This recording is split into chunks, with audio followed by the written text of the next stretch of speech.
Slava Otcu i Sinu i Svjatomu Duhu, i ninje i prisno i vo vjeki vjekov.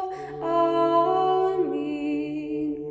Jako našego voskresenija sokroviše, natja nadjejuščija sja se pjetaja,